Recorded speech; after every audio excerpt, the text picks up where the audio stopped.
Well, hello out there, YouTube land. Long time since we've been down here in the arcade and done something like this. I know I told you guys I'd be doing a live stream eventually, and the timing I just don't have it, guys. And I really wanted to get this video done and talk to you guys. I just want to talk. I want to talk, you guys have been watching me buy these arcade machines and repair them, refurbish them. After I rescue them, arcades have been a passion of mine for a lot of years. I bought my first full-size arcade machine a little over 20 years ago. We're right at maybe. And I'd owned a couple over the years, and in 2021-ish, I discovered that there was more to Arcade 1-Up than just what I had seen at Walmart, because that didn't really interest me. And I fell in love with the product. It was at a time where I was, really dealing with a lot in life, and having those little arcade machines to tinker with and play, kind of took me to a different place and helped a lot, and got me through that time. I still have, I think I counted 5 Arcade 1-Ups. But I've been buying a lot of full-size units. So I've downsized that collection a lot. I have nothing against Arcade 1-Up. They're great for what they are, in my opinion. They're wonderful for the home. I'm glad that Basic Fun is, now getting some new titles for people that are still collecting it and just getting into that hobby. But that space isn't for me anymore. So I have amassed a collection of, I think I counted 62 units. And as you guys have been watching, I get a lot of them repaired, and then they move into storage. There's a reason for that. So a little over a year ago, I started thinking, what if I wanted to really open an arcade? I love the arcade. I grew up in it. I spent lots of time in my younger years and my teenage years in the arcade.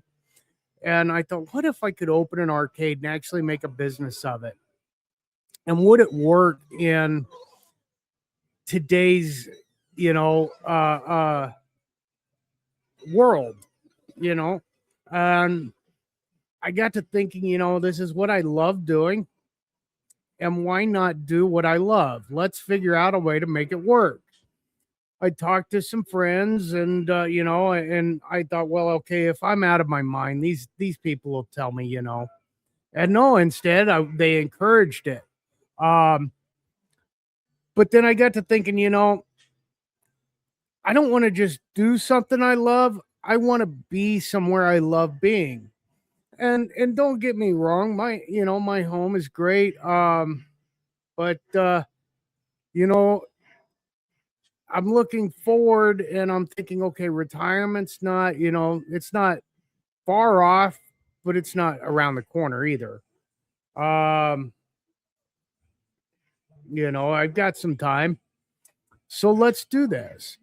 And so I have decided that I am going to open a retro arcade.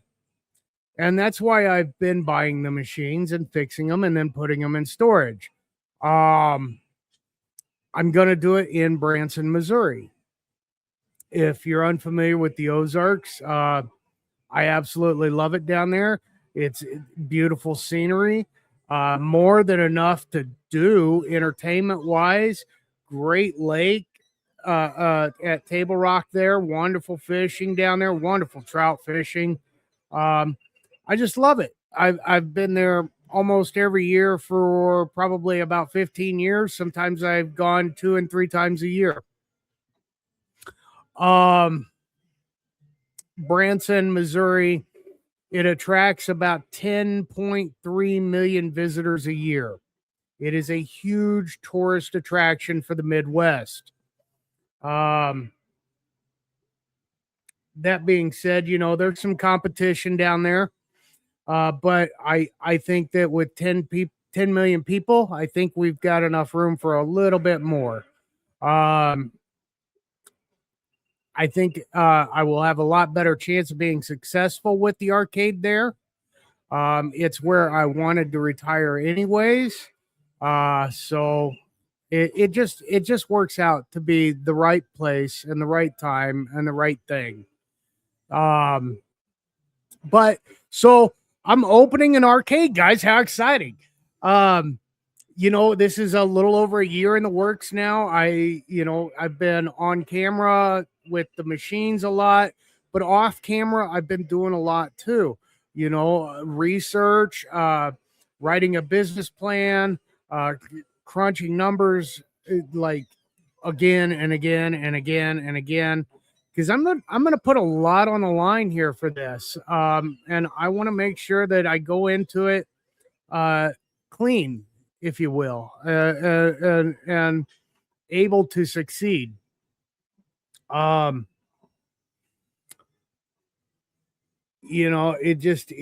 think it's the right thing and the right time, and I put a lot of effort into it. But going forward, the channel will have a new name. If you didn't notice it when you're watching this, we are now Galactic Arcade. And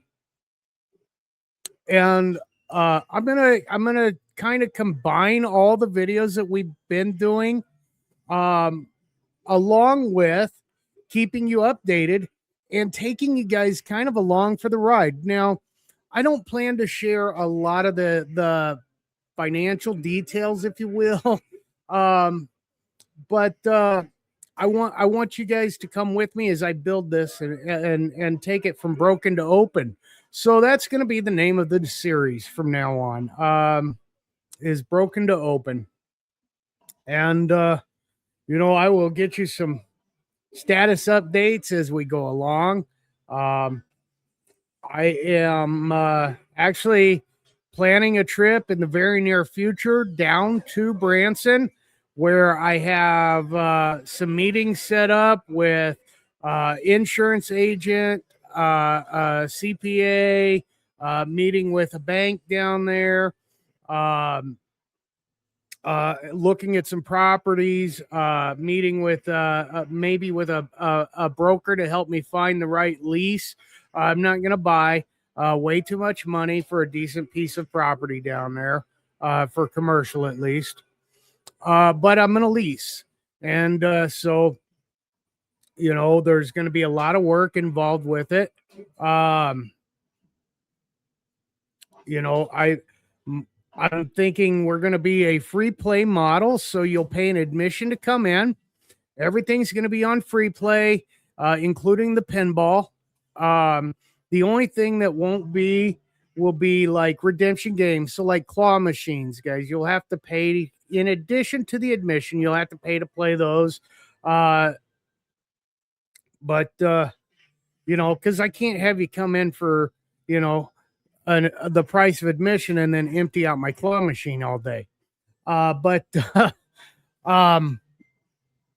yeah, I think we're going to be free play model, and I'm looking at doing concessions with like simple stuff: hot dogs, popcorn, cotton candy, maybe some roasted peanuts, some individually wrapped and served ice cream, bottled soda, no fountain drinks, because I want you to have a tight cap on that drink. Maybe some funnel cake, some of those crappy little pizzas that we used to eat in the arcades and skating rinks and bowling alleys back in the day.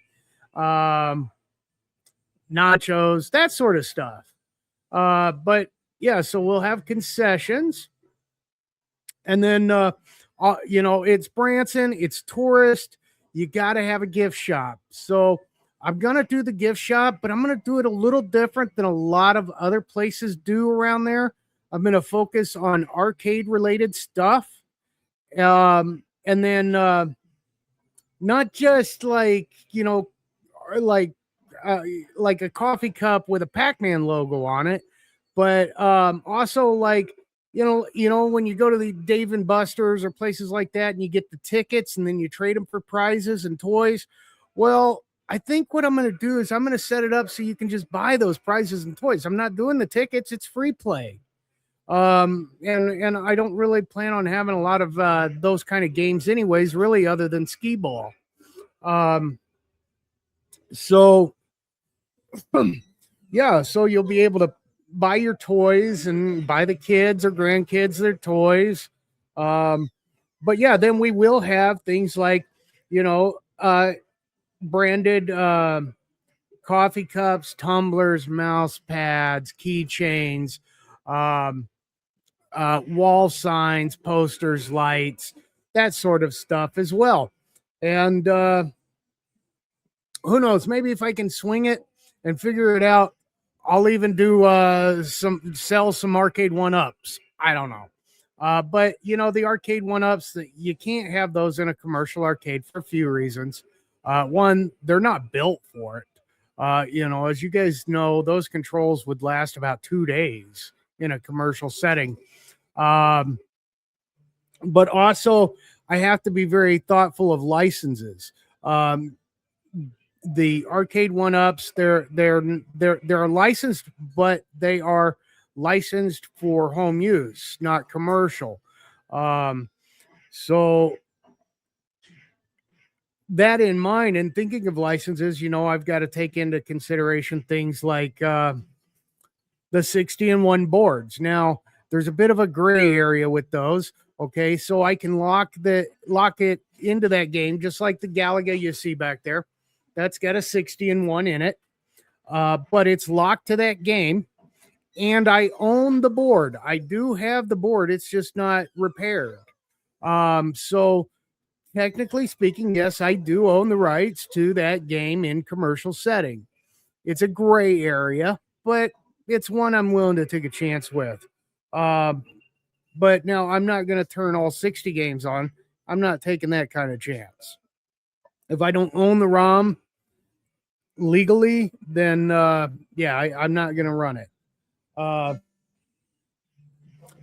My goal is to have somewhere between 80 and 100 total units. That's pinball, arcades, the redemption games. And so right now where we're sitting, I've got about 70, I think it is. I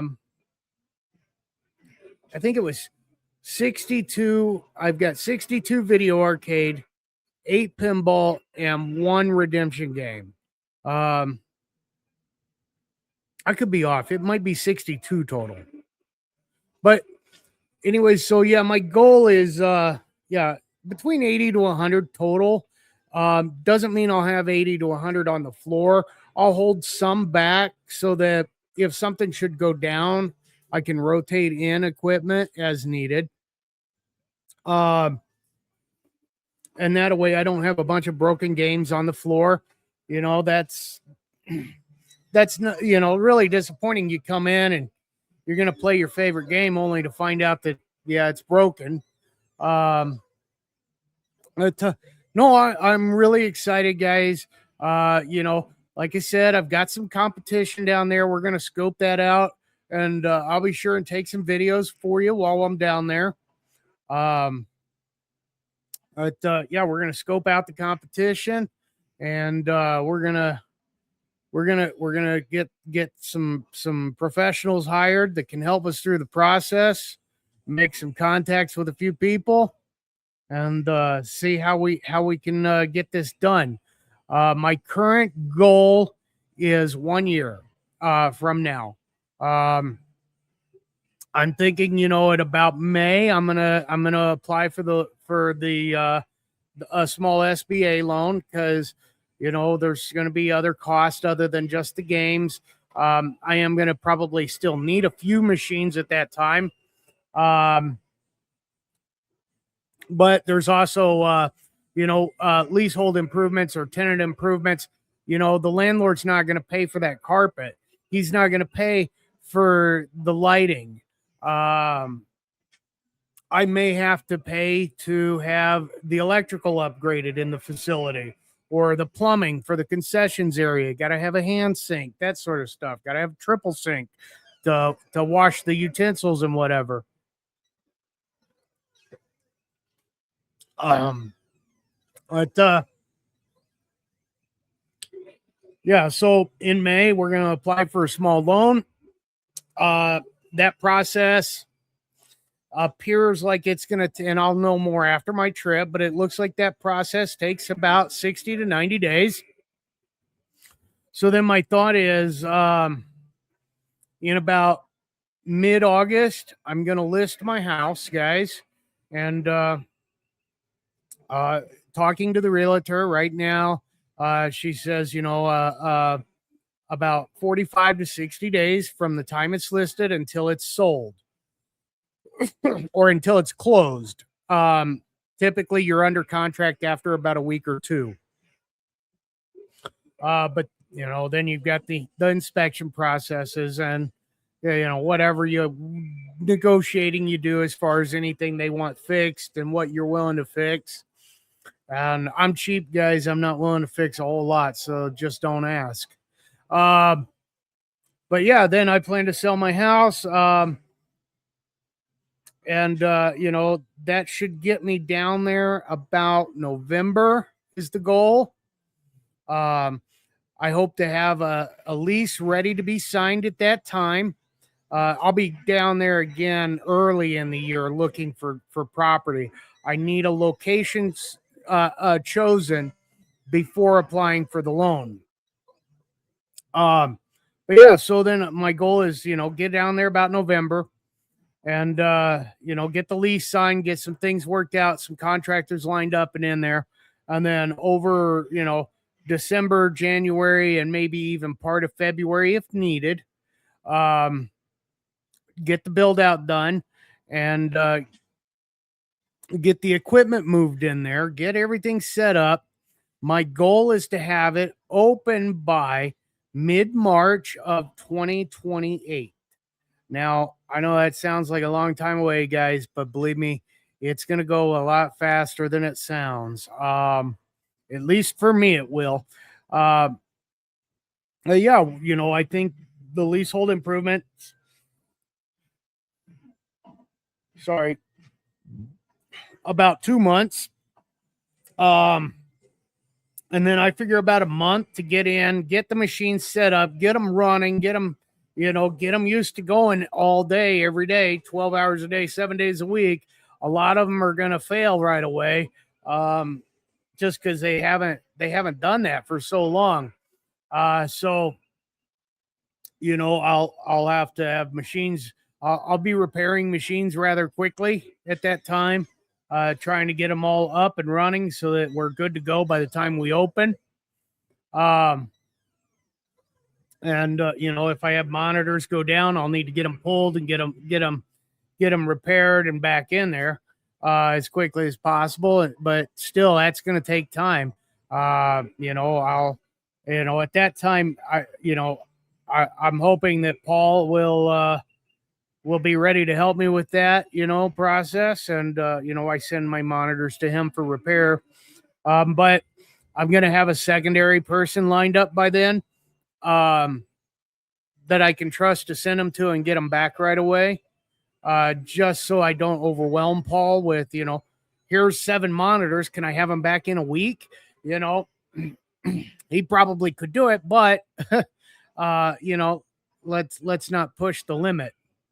And there'll be some training for staff and whatnot. Yeah. So that's the big announcement, guys. We're going to Branson and we're going to open a retro arcade 80s, 90s, early 2000s stuff. I think it's all going to go well. My mouse isn't working here, guys. It's been a while since I've done this, so I'm trying to